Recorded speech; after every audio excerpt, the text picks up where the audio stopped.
এলম নূর দেয়, জ্ঞান শিখলে কিভাবে চলতে হয় রাস্তা দেখিয়ে দেয়। নূর আপনাকে হেদায়েত দেয়, হেদায়েত আপনাকে সিরাতে মুস্তাকিম দেয়, সিরাতে মুস্তাকিম আপনাকে জান্নাতুল ফেরদাউসে নিয়ে যায়। তো গুগল ম্যাপে যেভাবে চট্টগ্রাম থেকে আপনাকে ফেনী কুমিল্লা হইয়া আপনাকে মসজিদ শাহজাহানপুরে নিয়ে আসবে, ঠিক ইসলামের মধ্যে জান্নাতে যাওয়ার গুগল ম্যাপ হচ্ছে এলম। এলম নিতে হয় কার থেকে?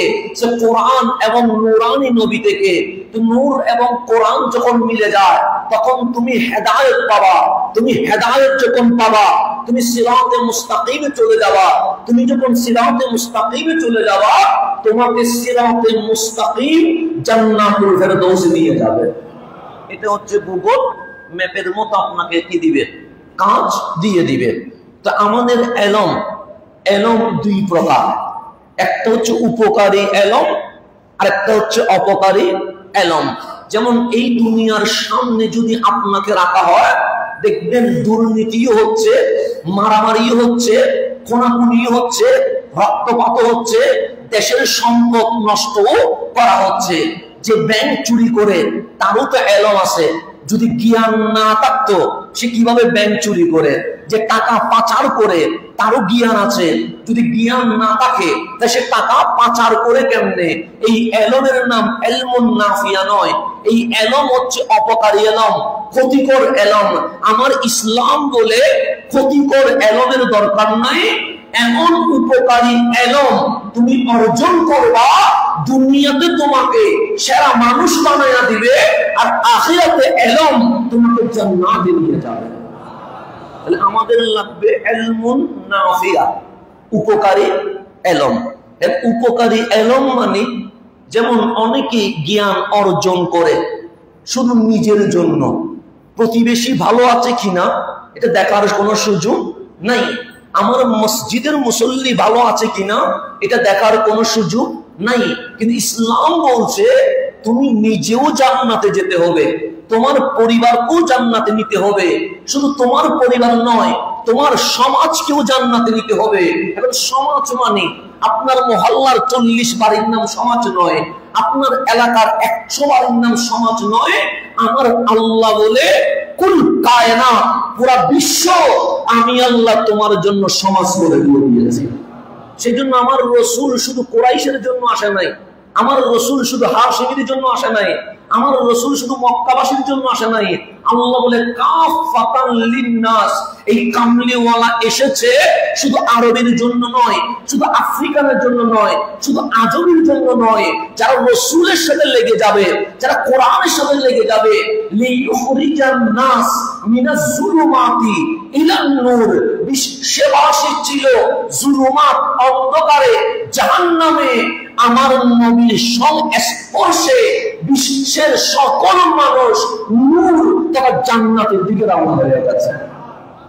আপনাকে ভাবতে হবে ওয়ার্ল্ড নিয়ে, বিশ্ব নিয়ে।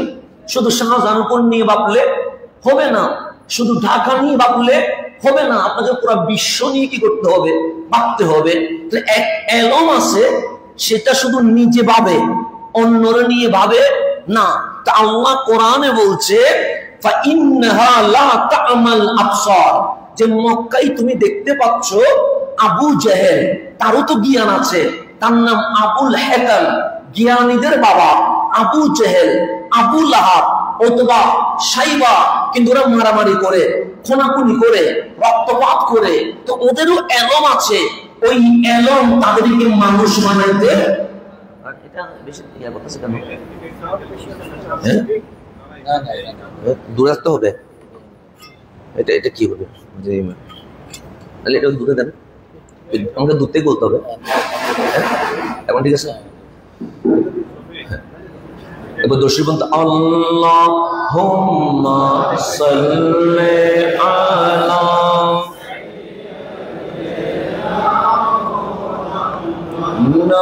নবিয়ানা।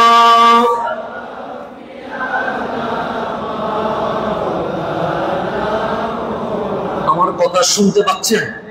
শোনা যাচ্ছে? তার দূর থেকেই বলি, যেহেতু কাছ থেকে বললে মাইক নিতে পারছে না, কারণ কারবালার মাস তো নামাটাও কঠিন হয়ে গেছে। এখন আসেন একটু দূর থেকে শোনা যাচ্ছে।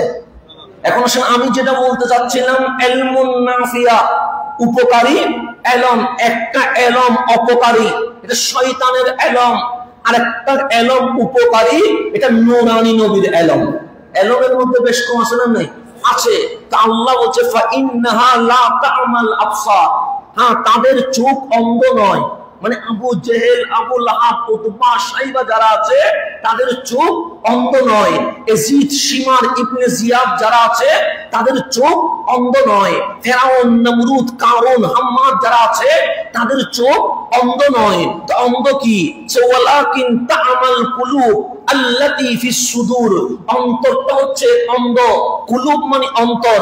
আল্লাহ বলে যেই মূলত অন্ধ হচ্ছে, সুদূর মানে বক্ষের মধ্যে যে কলব আছে, যে অন্তর আছে, এটা অন্ধ হয়ে গেছে। সেই জন্য আসল চোখ এটা নয়। আসল চোখ কোনটা? বুকের ভেতরে যেটা, এটা। এই চোখ দিয়ে মাওলা দেখা যায় না, এই চোখ দিয়ে মাওলা দেখা যায়। সেই জন্য কলবুল মুমিনিন আরশুল্লাহ, মানুষের মুমিনের কলব কার আরশ? আল্লাহর আরশ। কেন চোখ বলে নাই? কেন চোখ বলে নাই? এইটা কারণে দুনিয়ার চোখ দিয়ে, আজ এই চামড়ার চোখ দিয়ে আল্লাহ দেখা যায় না।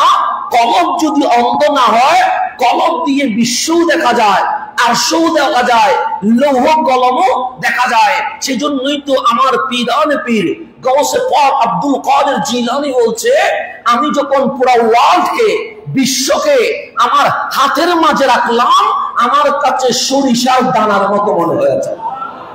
এই চোখ দিয়ে দেখে নাই, কোন চোখ দিয়ে দেখেছে? কলবে। আল্লাহ বলছে ফাইন্নাহা লা তা'মাল আবসার, তাদের চোখ অন্ধ নয়। তারা হাঁটে, তারা চলে, তারা বাজার করে, তারা সংসার করে, তারা বক্তব্য দেয়, তারা দুনিয়ার সমস্ত কিছু করে। ওয়ালাকিন তা'মাল কুলুব, ওয়ালাকিন তা'মাল কুলুব আল্লাতী ফিস সুদূর, কিন্তু অন্তরটা হচ্ছে অন্ধ। যেই অন্তরটা কোথায় আছে? ফিস সুদূর, বক্ষের ভেতরে আছে। তা আল্লাহ উদাহরণ দিচ্ছে, মালিক ওরাদের কলব যে অন্ধ, বুঝবো কেমনে? কলব কি দেখা যায়? দেখা যায় না তো। তো কলব যে অন্ধকে দেখবো কেমনে? আমার কলব আমি দেখি না, আপনার কলব আপনি দেখবেন কেমনে? সুতরাং আমার কলব যেহেতু আমি দেখি না, আমি আপনার কলব অন্ধ কিনা সেটা আমার দেখার সুযোগ নাই। তো কলব যে অন্ধ, এটা বুঝবো কেমনে? তা আল্লাহ বলছে তোমার আশেপাশের মানুষকে দেখো, তোমার সমাজকে দেখো, সেখানে দেখবা কাদের কলব অন্ধ। মালিক বুঝবো কেমনে? আল্লাহ বলে কাল্লা বাল্লা তুকরিমুনাল ইয়াতীম, অবশ্যই তোমরা এতিমকে সম্মান করো না। ওয়ালা তাহাদুনা আলা তুআমিল মিসকিন, দরিদ্রদের জীবিকা সংস্থানে পরস্পর উৎসাহিত করো না। যেই সমাজে গিয়ে দেখবা এতিমের সম্মান নাই, যেই সমাজে গিয়ে দেখবা গরিবের ঘরে খাবার নাই, বুঝবা ওই সমাজের মানুষগুলো আসলেই অন্ধ রয়ে গেছে। এটা ঘোষণা কার? আল্লাহর। আল্লাহ বলছে ওদের চোখ অন্ধ নয়। চোখ যদি অন্ধ হইতো, ওরা সংসার করতে পারতো না, ওরা বাজারে যেতে পারতো না, ওরা ব্যবসা চাকরি বাণিজ্য করতে পারতো না। তো আসল অন্ধ কোথায়? সেই যে বক্ষের ভেতরে যে অন্তর আছে, এটাই অন্ধ। তো এটা অন্ধ বুঝবো কেমনে? আল্লাহ বলে কাল্লা বাল্লা তুকরিমুনাল ইয়াতীম, অবশ্যই তোমরা এতিমকে সম্মান করো না। তার মানে তোমাদের কলবের চোখে এতিমের সম্মান ধরা পড়ে না। তো যেখানে এতিম অবহেলায় পড়ে থাকে, ওয়ালা তাহাদুনা আলা তুআমিল মিসকিন, নিজের পাঁচতলা বিল্ডিং হয়ে গেছে, নিজের ফ্যাক্টরি হয়ে গেছে, নিজের ব্যাংক ব্যালেন্স হয়ে গেছে, কিন্তু তোমার সমাজে যে দরিদ্র আছে তাদের জীবিকা সংস্থানের জন্য তোমরা কখনো উৎসাহিত করো নাই। তো যেই সমাজে গরিব সব সময় মজলুম হয়, যেই সমাজে এতিমের সম্মান থাকে না, ওই সমাজের মানুষ কখনো জ্ঞানী হতে পারে ঘোষণা কার? তাহলে মক্কায় চলে আসেন, আমার রসুল আসার আগে এতিমের কোনো সম্মান ছিল? ছিল না। আমার রসুল আসার আগে গরিবের কোনো সম্মান ছিল না। সেজন্য রসুল আরবি কুল হুয়াল্লাহু আহাদ বলার আগে, ইকরা বিইসমি রাব্বিকাল্লাযী খালাক বলার আগে, আমার নবীর বয়স যখন 25, কামলিওয়ালা সর্বপ্রথম মক্কার যুবকদেরকে নিয়ে সংগঠন করলেন, নাম দিলেন হিলফুল ফুজুল। হিলফুল ফুজুলে 4টা মেথড ছিলেন, যে 4টা শর্ত বাস্তবায়ন করতে হবে। তার মধ্যে 1 নাম্বার শর্ত ছিল মক্কাবাসী, গরিব হোক বা ধনী হোক, সবাই মক্কার নাগরিক। ধনীরা খাবে আর গরিবরা উপোস থাকবে, এটা কখনো হতে পারে না। তো হিলফুল ফুজুলের 1 নাম্বার যে শর্ত ছিল, ধনী যখন রান্না করবে তার প্রতিবেশী আরেকজন গরিবের জন্য রান্না করতে হবে। এটা ছিল হিলফুল ফুজুলের মানবতা। সেটার নাম হচ্ছে তামা, মানে ওরা লা তামাল কুলুব, তাদের অন্তর কি নয়, অন্ধ নয়। সেজন্য রাসূল আরবি সর্বপ্রথম হিলফুল ফুজুল করে তাওহীদের দাওয়াত দেওয়ার আগে, রিসালাতের দাওয়াত দেওয়ার আগে সর্বপ্রথম মানবতার দাওয়াত দিয়ে দিয়েছেন। এরপর 2 নম্বরে যেটা আসছে সেটা হচ্ছে শিক্ষা। শিক্ষা কেন? সে মক্কায় যে বাচ্চাগুলো গরিবের সন্তান হওয়ার কারণে স্টাডি পড়ালেখা করতে পারছে না, তাদের পড়ালেখার খরচ আমাদের সংগঠন হিলফুল ফুজুল বহন করবে। এর মধ্য দিয়ে কামলিওয়ালা কোরআন পড়ানোর আগে আমাদেরকে শিক্ষার কথা বলেছে। কেন? সে অশিক্ষিত হলে কোরআন বুঝবা না, শিক্ষিত হলেই তো কোরআন বুঝবা। সেজন্য আমার রাসূল 25 বছর আগে শিক্ষার কথা বলে গেছেন। তাহলে একদিকে আল্লাহ বলছে লাকাদ কাররামনা বনি আদম, আমি আদম সন্তানকে কি করে ফেলেছি, সম্মানিত করেছি, সবার উপরে নিয়েছি, আশরাফুল মাখলুকাত করে দিয়েছি। অন্যদিকে বলছে ফাইন্নাহা লা তা'মাল আবসার, তাদের চোখ অন্ধ নয়, ওয়ালাকিন তা'মাল কুলুব, তাদের অন্তর অন্ধ।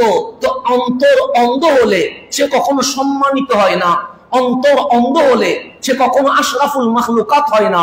সেজন্য আল্লাহ বলছে সুম্মা রাদাদনাহু আসফালা সাফিলিন, ছিল তো সবার উপরে, কিন্তু মূর্খতা, বর্বরতা, উগ্রতা, অশিক্ষিত হওয়া, এটা ওরে নামাইতে নামাইতে গরু, ছাগল, কুকুর সহ আরো বেশি নিকৃষ্ট বানায়া জাহান্নামের তলদেশে নিয়ে চলে গেছেন। ছিলাম দামি কিন্তু অশিক্ষা, মূর্খতা, উগ্রতা, বর্বরতা আমাদেরকে উপরে তুলে না নিচের দিকে নিয়ে যায়, নিচের দিকে। যেমন আপনাকে যদি কেউ জিজ্ঞেস করে, আমারও যদি কেউ জিজ্ঞেস করে হুজুর আমি একজন সফল ব্যক্তি হতে চাই, তখন আমরা পরামর্শ দিই বাংলাদেশের পরিবেশে সফল হওয়া যায় না, তুমি আমেরিকা চলে যাও, তুমি লন্ডন চলে যাও, তুমি কানাডা চলে যাও। এরকম আমরা বলি কি বলি না? বলি তো। নিজের ছেলেকে যদি বাহিরের পাঠানোর মতো সামর্থ্য থাকে, কেউ তার সন্তানকে দেশে রাখতে রাজি নয়। আমি নিজে ফেসবুকে মাঝে মাঝে দেখি যে কেউ যদি বিদেশ যেতে পারেন চলে যান, কেন? বাংলাদেশের পরিবেশ কি নয়, অনুকূলে নয়। এটা মানুষ বলে কি বলে না? বলে। আপনি ভালো ডাক্তার হবেন, আপনাকে বলবো অস্ট্রেলিয়ায় চলে যান। আপনি ভালো জজ হবেন, আপনাকে বলবে লন্ডন চলে যান। আপনি ভালো ব্যবসায়ী হবেন, আপনাকে বলবেন কানাডা চলে যান। কেন? একটা সফল হওয়ার জন্য পরিবেশ লাগবে কি লাগবে না? লাগবে। কিন্তু আমি অবাক হয়ে গেছি, কিছুদিন আগে একজন মানুষের সাথে আমার কথা হলো, উনি বললেন হুজুর সফল হওয়ার জন্য একমাত্র ভালো জায়গা হচ্ছে বাংলাদেশ। ভালো জায়গা কি? আমি অবাক হয়ে গেছি, কি রে, মানুষ বলে ডাক্তার হওয়ার জন্য অস্ট্রেলিয়া চলে যাও, জজ হওয়ার জন্য লন্ডন চলে যাও, ভালো ব্যবসায়ী হওয়ার জন্য কানাডা চলে যাও, অথবা এমিরাতে চলে যাও, তুমি ভালো ব্যবসা করতে পারবা।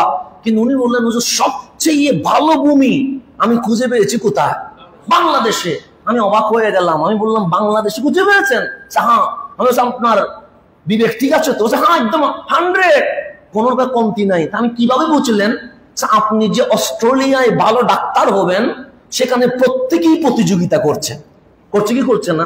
করছে। সবাই চাচ্ছে একজন ভালো কি হবে, ডাক্তার হবে। আপনিও চাচ্ছেন, ও চাচ্ছে, ও চাচ্ছে। আপনি যে লন্ডনে গিয়ে জজ হবেন, সবাই জজ হওয়ার কি করছে, প্রতিযোগিতা করছে। ওই প্রতিযোগিতার ভিড়ে আপনি আমি কি করতে পারি, হারিয়ে যেতে পারি। তো উনি বলছেন হুজুর লন্ডনে সবাই প্রতিযোগিতায় ব্যস্ত, কেমনে সফল হবে? অস্ট্রেলিয়ায় সবাই প্রতিযোগিতায় ব্যস্ত, কেমনে সফল হবে? চীনে সবাই প্রতিযোগিতায় ব্যস্ত, কেমনে উদ্যোক্তা হবে। এইভাবে করে সমগ্র বিশ্বের দিকে যত উন্নত কান্ট্রি আছে দেখবেন কেউ ফেসবুক তেমন ইউজ করে না, কেউ ইউটিউবে তেমন সময় ব্যয় করে না। আর বাংলাদেশে খেয়াল করে দেখেন, যেখানে 33% উপর যুবক থাকে সবাই ফেসবুকে ঘন্টার পর ঘন্টা অপচয় করছে, সেখানে সফল হওয়ার তেমন কারো মাথা ব্যথা নাই। তো যেখানে সব মানুষ অনলাইনে, ফেসবুকে, ইউটিউবে, রাস্তায় মারামারিতে, হানাহানিতে, রাজনীতিতে অপচয়, সময় অপচয় করতে আছে, সেখানে একজন মানুষ যদি সফল হতে চায় তাকে পিছনে আটকানোর মতো আর কেউ নেই। আপনি আমি যদি ট্রাই করি সফল হয়ে যাবো কেন? কারণ আমার পাশের যুবক রাতভর ফেসবুক ইউজ করে, তো তার কাছে তো মাথা ব্যথা নাই সে যে সফল হবে। আমার বামের মানুষটা আজ ইউটিউবের নাটক দেখে, আমার সামনের মানুষটা রাস্তায় ড্রেন পরিষ্কার করছে, সেখানে দাঁড়িয়ে আছে। তাহলে সবাই নিজের দামি সময়গুলো কি করছে? অপচয় করছে। তো সেখানে আমি আপনি সফল হব এই মাথা ব্যথা কারো নাই। তো মাথা ব্যথা যেখানে নাই সেখানে প্রতিযোগী নাই। তো প্রতিযোগী যেখানে নাই মাঠটা কি হয়ে গেছে? খালি হয়ে গেছে। তো খালি মাঠে গোল দেওয়া কি হয়ে যায়?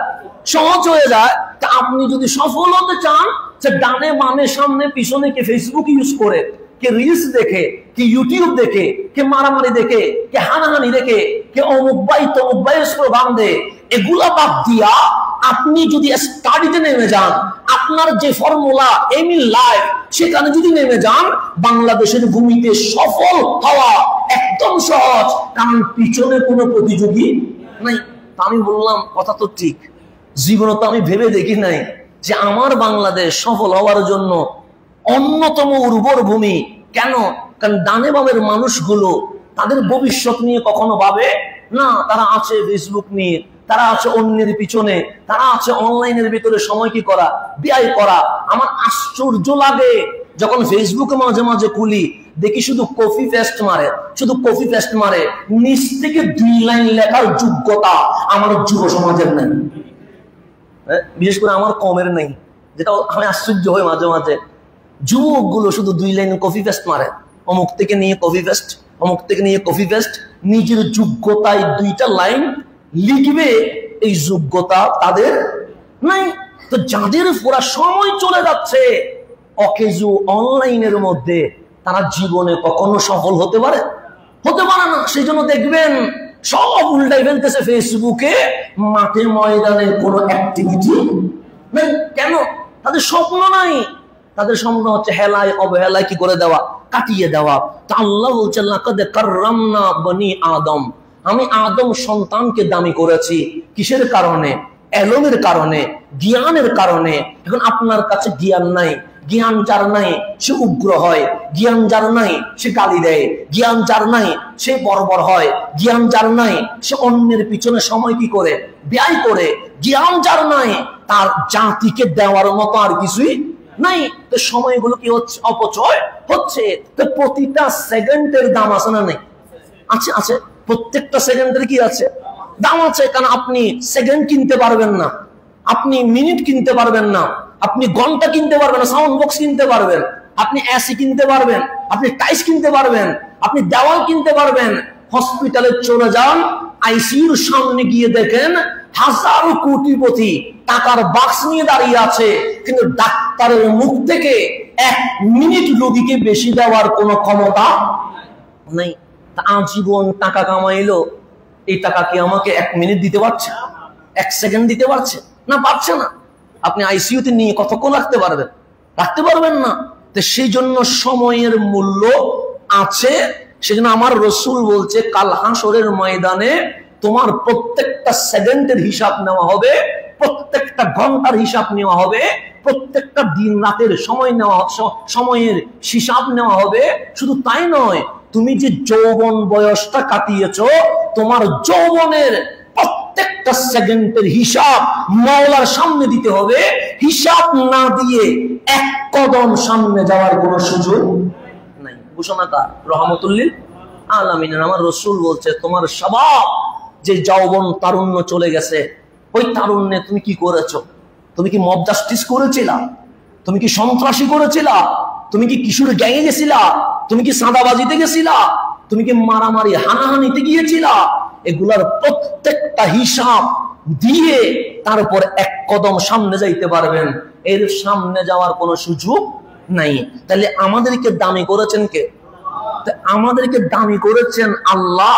কিন্তু আমরা নামতে নামতে শুকরের চেয়ে সুম্মা রাদাদনাহু আসফাল, আসফাল মানে এর নিচে নামার আর কোন স্তর না। এত বেশি নিচে নামিয়ে দিয়েছে, এর নিচে আর শুকর যাবে না, এর নিচে আর কুকুর যাবে না, এর নিচে আর কোন প্রাণী যাবে না। আল্লাহ এত নিকৃষ্ট হয়ে গেছে আমার বান্দা, আসফল এর চেয়ে নিচে আর কেউ যাওয়ার সুযোগ।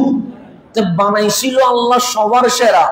আল্লাহ বলছে তোমার কর্মে, তোমার কাণ্ডে তুমি আসফল সবচেয়ে কিসে গেছো? নিচে গেছো। কেন? যে তোমার আচরণে। কাল্লা বাল্লা তুকরিমুনাল ইয়াতীম, তুমি এতিমকে কি করতে পারো না? সম্মান দিতে পারো না। ওয়ালা তাহাদুনা আলা তুআমিল মিসকিন, তোমার ঘরে খাবার আছে কিন্তু তোমার ঘরের পাশে মিসকিন না খায়া থাকে। তো তোমার আচরণ, তোমার আদর্শ, তোমার মূর্খতা, তোমার অমানবতা, পশুত্ব তোমাকে কোন দিকে নামিয়ে দিয়েছে? নিচের দিকে। তো রসুল আসলেন কেন? রসুল আসলেন আপনার জ্ঞানকে জাগিয়ে দিতে। তোমার পাশে কোনো মজলুম, কোনো নাকি আছে কিনা দেখো। তোমার ডানে কোনো এতিম, কোনো নির্যাতনের শিকার হচ্ছে কিনা দেখো। সেজন্য আমার রহমতুল্লিল আলামিন যখনই কোনো কাজের উদ্যোগ নিতেন, আমার নবীর দৃষ্টিভঙ্গি ছিল দুইটা। কয়টা দৃষ্টিভঙ্গি ছিল? এক নম্বর, নতুন পদ্ধতিতে দেখতে হবে। কোন পদ্ধতিতে? নতুন পদ্ধতিতে দেখতে হবে। যেমন আগের 100 বছর আগে কি মাইক ছিল? ছিল না। লাইট ছিল, ফ্যান ছিল, কিছুই ছিল না। তখন দাওয়াতের কাজ ছিল অন্যরকম। কিন্তু এখন আমার গৌসুল আজম মসজিদে মাইক আছে না? নাই। লাইট, ফ্যান, এসি সব আছে। এটার নাম কি? নতুন পদ্ধতি। এখন আমি যদি 100 বছর আগের সিস্টেমে গিয়ে যদি বলি লাইট, ফ্যান, এসি, টাইলস কিছু হবে না, খেজুর গাছের ডাল দিয়ে মসজিদ বানাবো, কেন? মসজিদে নববী তো খেজুর গাছের ডাল দিয়েছিল। এরকম যদি বানায়া দাওয়াতি কাজ করি, আপনারা আর কেউ আসবেন? আপনারা বলবেন ফ্যান নাই, কিছু নাই, এটা যাই কি হবে? তাহলে আমাকে বর্তমান সময়ে শরীয়ত বিরোধী নয় এমন জিনিস যদি আমাকে ইউজ করতে হয়, অবশ্যই আমাকে নতুন পদ্ধতিতে আসতে হবে। কথা ঠিক না? আমি যদি আপনাকে ঘোড়ায় চড়ে কি হবে এটা যদি বুঝায়, আপনি বলবেন হুজুর ঘোড়ার গাড়ি এগুলা তেমন কেউ কি করে না, ইউজ করে না। আপনি কি এখন উঠে চড়ে এক জায়গা থেকে আরেক জায়গায় যান না? তো রসুলের পাক তখন যেভাবে বুঝানো দরকার সেভাবে বুঝিয়েছে। 1400 বছর পর এখন আমাকে 1400 বছরের এই পরে এসে দুনিয়া যেভাবে আপডেট হয়েছে, আমাকে সেইভাবে বুঝাইতে হবে। কথা ঠিক না? নতুন পদ্ধতি। কি পদ্ধতি? যেন রসুল আরবি সাল্লাল্লাহু আলাইহি ওয়াসাল্লাম ঘোষণা করেছেন আল্লাহ বান্দারে কিভাবে ভালোবাসে। কে ভালোবাসে? আল্লাহর ভালোবাসায় কি কোনো ভেজাল আছে নাকি?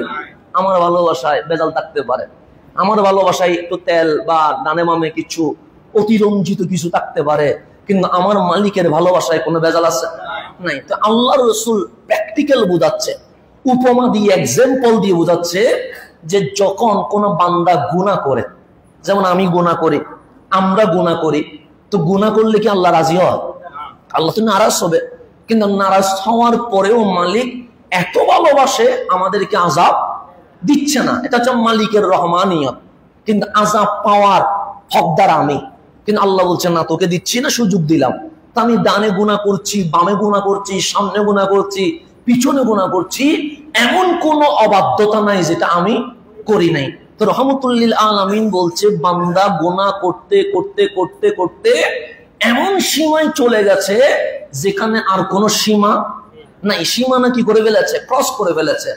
তা আল্লাহ সে যদি হঠাৎ করে বুঝে আসে যে আমার চোখ মালিক কেন দিয়েছে, আমার কান মালিক কেন দিয়েছে, আমার হাত পা মালিক কেন দিয়েছে, সে যদি ওই সীমা লঙ্ঘন করে যাওয়ার পরে আবার রিটার্ন করে, তখন মালিক কেমন খুশি হয় এটা বোঝানোর জন্য রসুল আরবি বলছে কেউ উটের উপর উঠে গেছে।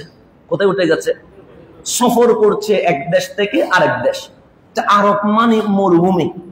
মরুভূমি মানে যেখানে কোনো কি নাই, পানি নাই, খাবার নাই। আপনি যখন পাহাড়ের উপর দিয়ে যাবেন তখন এখানে কোনো খাবার নাই। তো তো উনি যেতে যেতে 2-3 দিন চলে গেছে, ক্লান্ত হয়ে গেছে। উনি ওনার ওটটাকে বেঁধে গাছের নিচে ছায়ায় ঘুমিয়ে পড়েছে।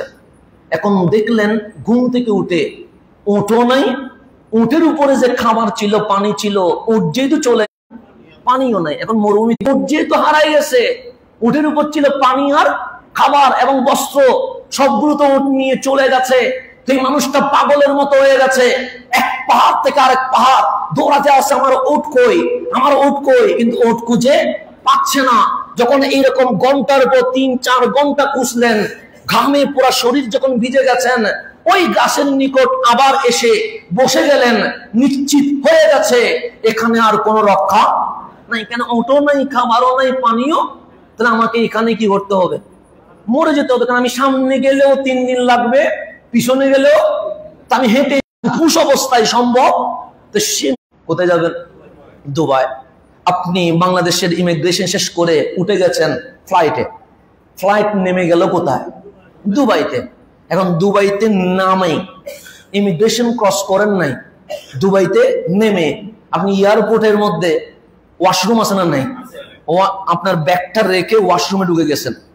এখন ওয়াশরুম থেকে বেরোয় দেখেন $5 যে ব্যাগে ছিল সে ব্যাগ নাই। এখন আপনাকে ইমিগ্রেশন ক্রস করতে দিবে? নাকি আপনি এইদিকে যেতে পারবেন, না এইদিকে বিমানে আসতে পারবেন? আপনার ডলারও নাই, পাসপোর্টও নাই, ব্যাগও, আইডি কার্ডও নাই। তো আপনি বাথরুম থেকে বেরোলেন, ইমিগ্রেশন ক্রস করতে পারেন নাই। ইমিগ্রেশনের আগে ওয়াশরুম থেকে বেরোয় দেখলেন ব্যাগ নাই, তো আপনার কি অবস্থা হবে?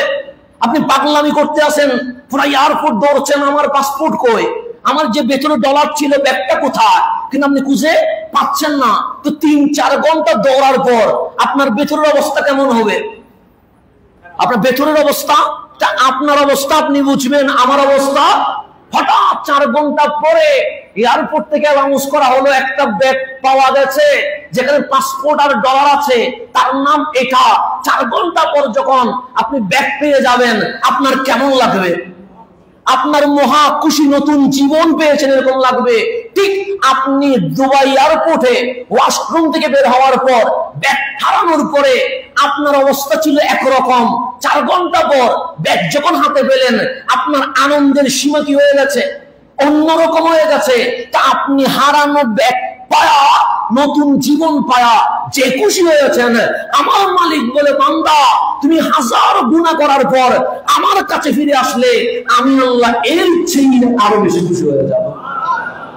যে আমাকে এখন বুঝাইতে হবে এয়ারপোর্ট দিয়ে, বিমান দিয়ে, এটার নাম নতুন পদ্ধতি। এটার নাম কি পদ্ধতি?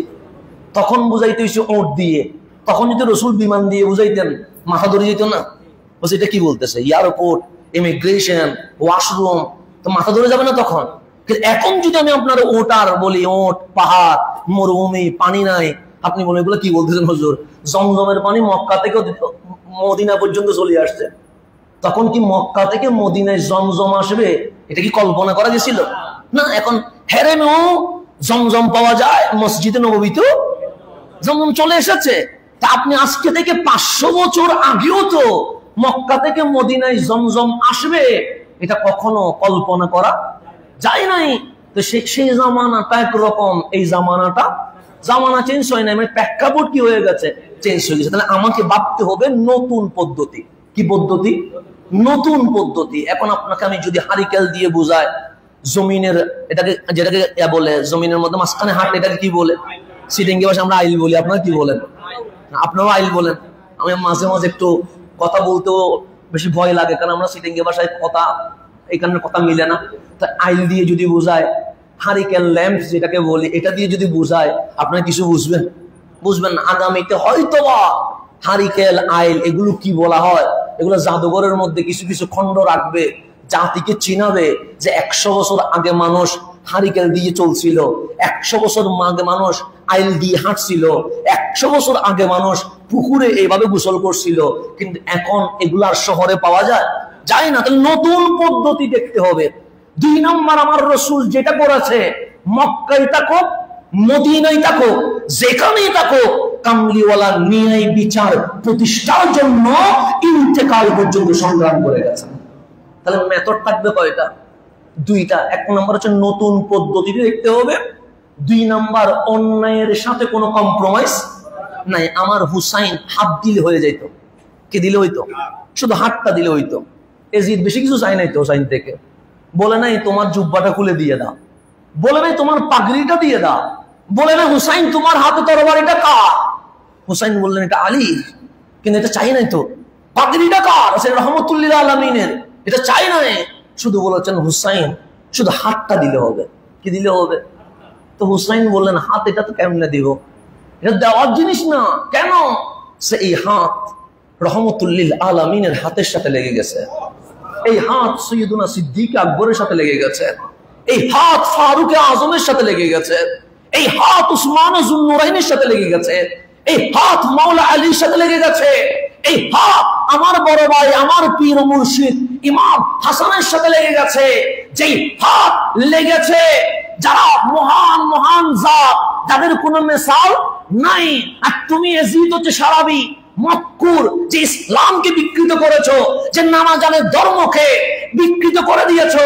তো যেই হাত মুসলিমের সাথে লেগেছে, এই হাত কখনো জালেমের সাথে লাগতে পারে না। এতটুকুই, বেশি কিছু না, শুধু হাতটা। শুধু কি হাতও মাঝে মাঝে দামি হয়ে যায়, হাতও মাঝে মাঝে বেমেসাল হয়ে যায়, হাতও মাঝে মাঝে উপমাহীন হয়ে যায়। হুসাইনের হাত লাগছিল কার?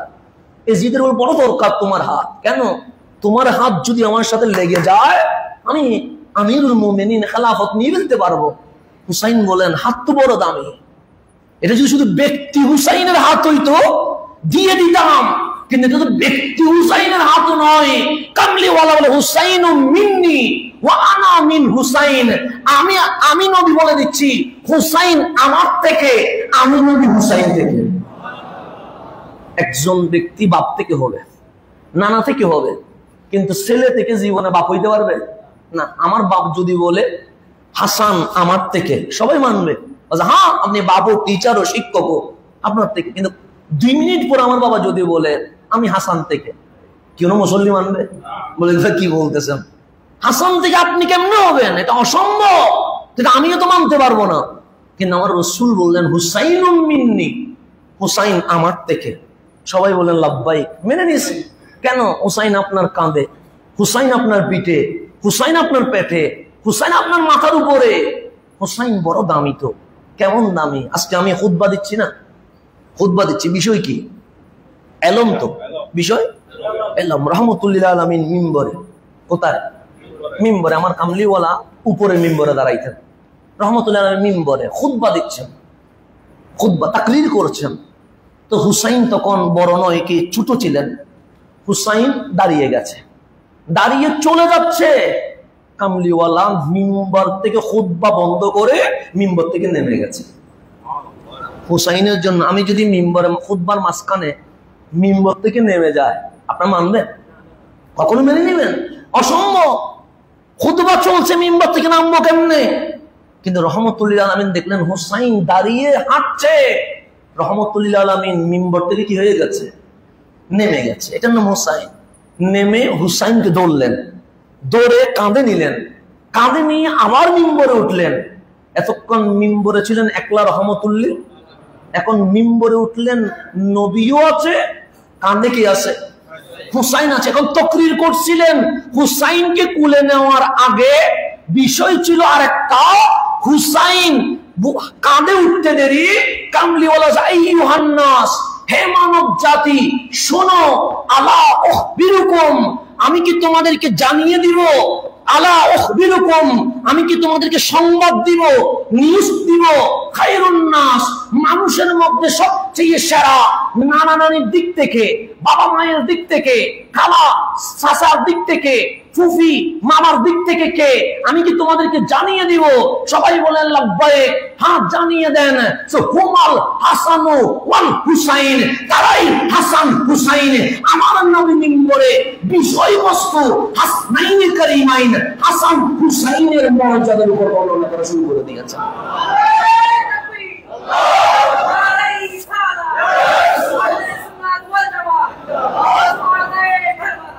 হুসাইন জিনিসটা এত দামি।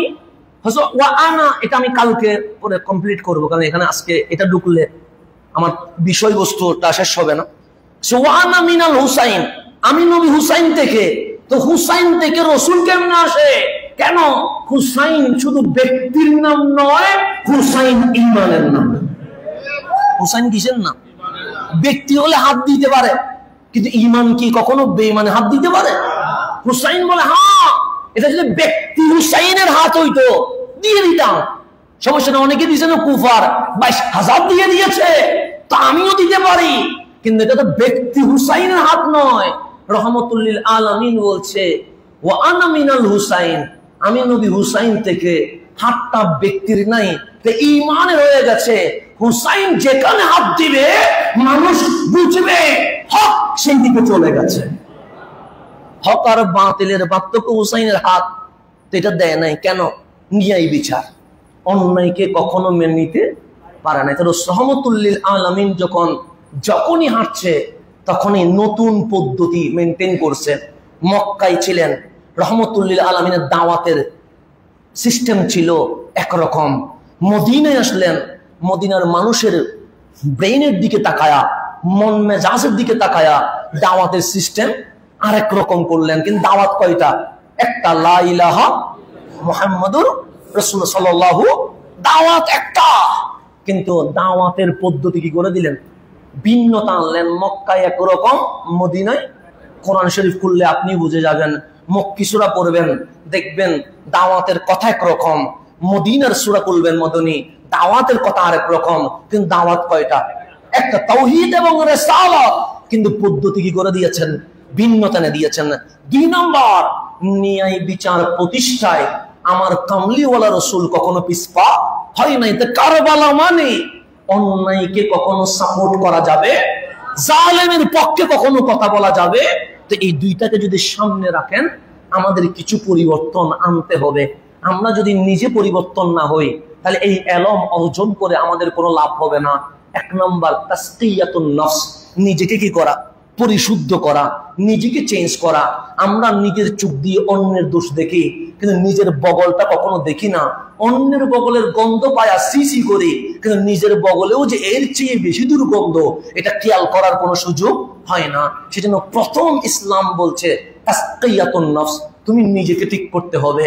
যেমন আমার গাউসে জামান সৈয়দি সনদি মুর্শিদি আল্লামা তৈয়ব শাহওয়াজি রহমতুল্লাহ আলাইহি, উনি যখন তাফসীর করতেন, উনি সর্বদা বলতেন, প্রথম কথা বলতেন, বাচ্চা তুমি যখন কারো দিকে আঙ্গুল তুলো, আমরা আঙ্গুল তুলি না, এক বলে চিল্লাই উঠি না, তখন আঙ্গুল কিভাবে করে?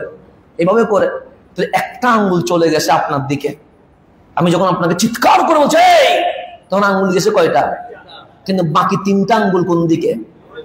আমার দিকে। আমার 3 আঙ্গুল বলছে তুই অহংকার করে, তুই হিংসে বিদ্বেষ করে একজনের প্রতি আঙ্গুল তুলেছস, তোর একটা আঙ্গুল গেছে ওর দিকে, তোর 3টা আঙ্গুল কোন দিকে? তোর দিকে। মানে ও অপরাধী নয়, অপরাধীকে তুই। আর বিদ্যা আঙ্গুলি এদিকে যায় নাই, এইদিকে গেছে। কেন? বিদ্যা আঙ্গুলি বলছে হাসান আঙ্গুল ওইদিকে তোলার আগে দেখ 3টা আঙ্গুল তোকে দোষী বলছে, তুই অন্যকে ঠিক করার আগে নিজেকে ঠিক করে নে। আঙ্গুল পর্যন্ত আপনাকে শেখায়, আঙ্গুল আপনাকে শেখাচ্ছে তাসকিয়াতুন নফস। তুমি অন্যকে পিছনে লাগার আগে তুমি নিজের পিছনে লাগো, তুমি নিজের ভিতরে দেখো। সেজন্য এই তরিকতের মধ্যে প্র্যাকটিক্যাল শেখানো হয়। 1 আঙ্গুল গেছে অপরাধীর দিকে, 3 আঙ্গুল বলছে ওর চেয়ে বড় অপরাধী তুই। আর বিদ্যা আঙ্গুলি বলছে ওই দিকে দেখার আগে তোর দিকে দেখ। কেন? ওর অপরাধের পাল্লার চেয়ে তোর অপরাধের পাল্লা বড় ভারী হয়ে গেছে। তাসকিয়াতুন নফস, সর্বপ্রথম নিজেকে কি করতে হবে? চেঞ্জ করতে হবে। 2 নম্বর, এটার নাম তরিকত, কলব চেঞ্জ করা। তারপর হচ্ছে শরিয়া হলো আমার পথ। কি আমার পথ? আল্লাহ বলছেন সুম্মা জাআলনাকা আলা শরিয়াতিন মিনাল আমর, হাবিব আমি আপনাকে শরিয়ার বিশেষ বিধানের উপর প্রতিষ্ঠিত করেছি। ফাত্তাবিহা, আপনি যেখানেই থাকেন আপনাকে অবশ্যই শরীয়ত কি করতে হবে? অনুসরণ করতে হবে। আজকে সোনার বাংলাদেশে 54 বছর পার হয়ে গেছে স্বাধীনতার পর, সংবিধানের ধারা এদিকে চেঞ্জ করে ওইদিকে চেঞ্জ করে, কিন্তু অশান্তি রয়ে গেছে। শুধু জাস্ট বোতলের নাম চেঞ্জ হয়েছে, বোতলের ভিতরের জিনিস আগেরটাই রয়ে যায়। কথা দেখেন না? বিভিন্ন চেঞ্জের কারণে জাস্ট নামটা কি হয়? টাকা পাচার করা কি বন্ধ হয়েছে? মারামারি কি বন্ধ হয়েছে? চেয়ারের লোক কি বন্ধ হয়েছে? না, বন্ধ হয় নাই। তো কি হয়েছে? ওই বোতলের নাম চেঞ্জ হয়েছে, বোতলের ভেতরে আগের জিনিসে রয়ে গেছে। এই পৃথিবীতে আপনি দেখবেন মুসলিমের পক্ষে কথা বলা হয় না, কে কত বড় জালেম ফেরাউন হতে পারে, এই প্রতিযোগিতা চলমান রয়ে গেছে। যে ক্ষমতা পায় সে শুধু ফেরাউন হইতে চায়, সে শুধুই ফেরাউন হবে। তার কাছে রাসূলের পাকের আদর্শ বাস্তবায়নের কোনো চিন্তা নাই। বোতলের নাম চেঞ্জ করতে লাভ নাই, আমাকে বোতলের ভিতরের জিনিস কি করতে হবে? চেঞ্জ করতে হবে। যে শরিয়া হলো সেই পথ। আপনি সংবিধানের এই ধারা চেঞ্জ করলেন, ওই ধারা চেঞ্জ করলেন, ধারা চেঞ্জ করে শুধু নিজেকে রক্ষা করার কিছু ফর্মুলা বাস্তবায়ন হয়। খোদার কসম, শাহ জালালের এই বাংলায় 90% মানুষের এই বাংলায় ইসলামী শরীয়তকে যদি সামনে রেখে নতুন সংবিধান রচনা হয়, কিয়ামত পর্যন্ত সোনার বাংলাদেশে কখনো দুর্নীতি অশান্তি হতে পারে না। সেই জন্য শরিয়া হলো আমার পথ। তাহলে 1 নাম্বার তাসকিয়াতুন নফস, নিজেকে কি করা? সংশোধন করা। আমি অন্যরে বিচার করার আগে নিজেরে বিচার করা। এটা যখন নিজের ভিতরে প্র্যাকটিক্যালি বাস্তবায়ন হবে, এরপর আমার রাস্তা হবে শরিয়া। 3 নাম্বার, রাসূল পাক মদিনায় আসলেন। কোথায় আসলেন? মদিনায় এসে আগে নিজের গড়াবাত করে নাই, আগে সাহাবায়ে কেরামের গড়াবাত করে নাই। সর্বপ্রথম এসে মসজিদে নববী বানাইলেন। কি বানাইলেন? কেন মসজিদে নববী বানাইলেন? আরদুল্লাহি ওয়াসিয়া, আপনাকে জানিয়ে দিয়েছে পুরা জমিনের মালিককে। এই আল্লাহ ইবাদত চলবে কার? আল্লাহর। এটার মধ্য দিয়ে রাসূল পাক আপনাকে জানিয়ে দিয়েছে সমগ্র পৃথিবী আপনার, শুধু বাংলাদেশের সীমান্ত আপনার নয়, শুধু এই রাষ্ট্রের মালিকানা আপনার নয়, আল্লাহ আপনাকে সমগ্র বিশ্বের মালিকানা বুঝিয়ে দিয়ে দিয়েছে।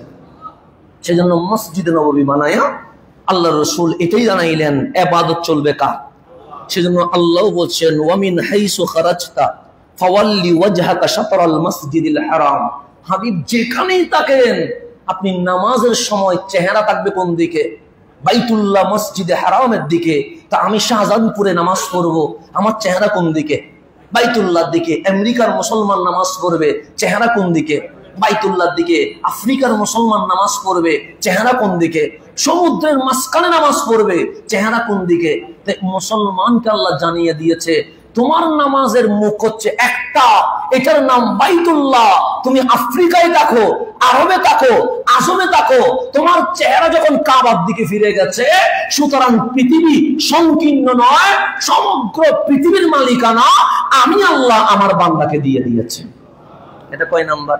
3 নাম্বার। 1 নাম্বার হচ্ছে নিজেকে ঠিক করা, 2 নাম্বার শরিয়ার বিধান বাস্তবায়ন করা, 3 নাম্বার আব্দুল্লাহি ওয়াসিয়া, আপনাকে সমগ্র বিশ্ব নিয়ে কি করতে হবে? কাজ করতে হবে, লাগতে হবে। 4 নাম্বার আল্লাহর রাসূল এসে আল মুআখা, ভাইয়ের সম্পর্ক করেছেন। কি সম্পর্ক? মদিনা থেকে মদিনায় আসলে আনসার মুহাজিরদেরকে দাঁড় করালেন এবং মুহাজির যারা আছেন তাদেরকে দাঁড় করালেন। একদিকে আনসার সাহাবী, আর একদিকে মুহাজির সাহাবী। একজন মদিনার আনসার সাহাবীকে বললেন, তুমি এদিকে এসো, তোমার সাথে আমি আমার আবু বকরের ভাই হিসেবে সম্পর্ক করিয়ে দিয়েছি। মানে আজকে থেকে সিদ্দিক আকবরের দায়িত্ব কার? তোমার। ফারুক আজমকে ডাকলেন, আরেকজন মদিনার সাহাবী ডাকলেন, আজকে থেকে ওমর আর আপনি ভাই হয়ে গেছেন। উসমান জুন নুরাইনকে ডাকলেন, আরেকজন মদিনার আনসার সাহাবীকে ডাকলেন, আপনি আজকে থেকে আপনার ভাই হয়ে গেছে। এইরকম মদিনার সাহাবীদের সাথে মক্কার সাহাবীদের ভাই ভাই সম্পর্ক করে দিয়ে আমার নবী বিশ্ব মুসলমানকে জানিয়ে দিয়েছে, এক মুসলমান আরেক মুসলমানের ভাই, তারা কখনো হিংসা বিদ্বেষ করতে পারে। সবাই রে ভাই বানাই দিছে, কিন্তু একজনরে বানায় নাই। কয়জনরে বানায় নাই?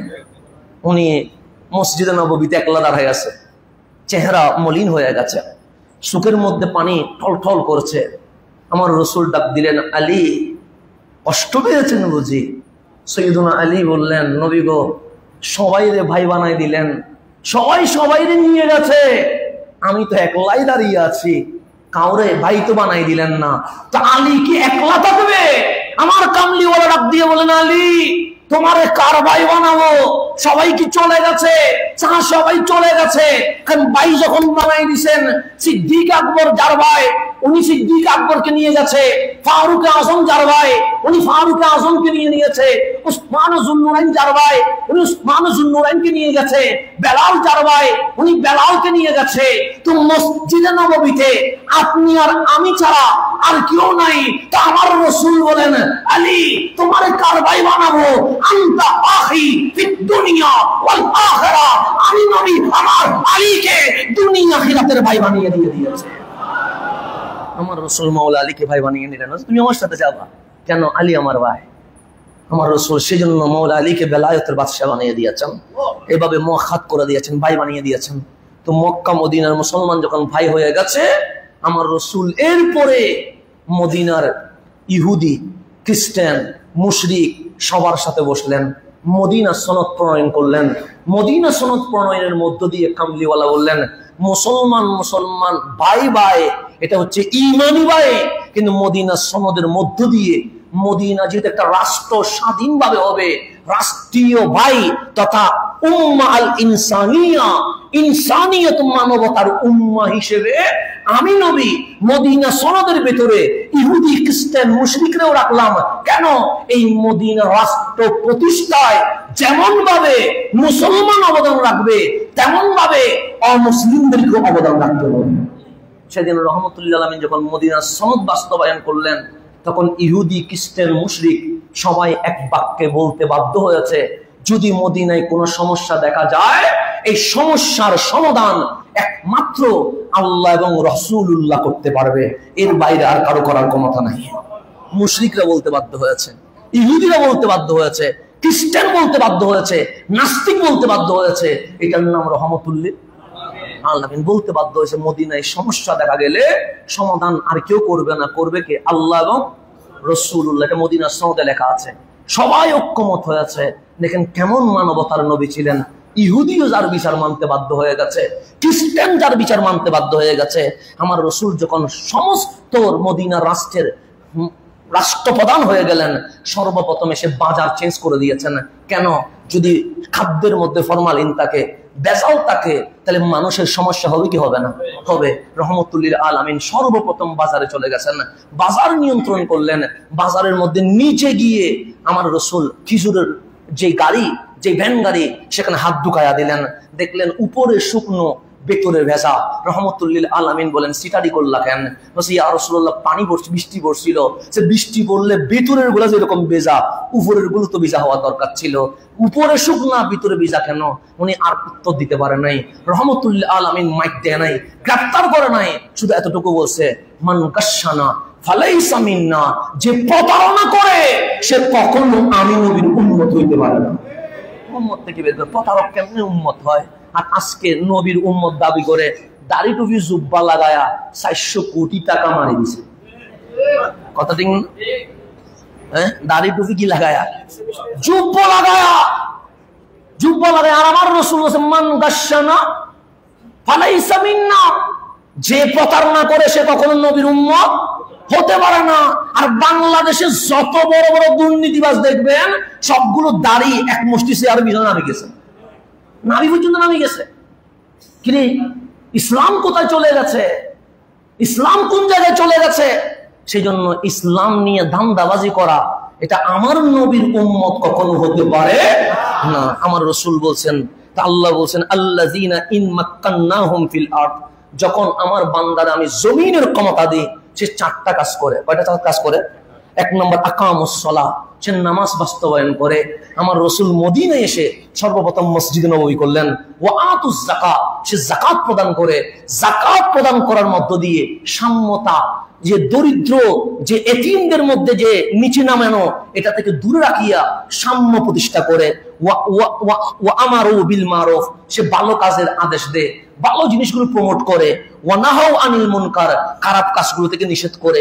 এই চারটা যখন বাস্তবায়ন হয় তখন ইসলামের আলো যেমন বাস্তবায়ন হয় তেমন পৃথিবীতে মানবতার সূর্য উঠে যায়। সেজন্য শুধু আমি মুসলমান ফুস দিলে হবে না, আমার ধর্ম ইসলাম সেটা লিখলে হবে না।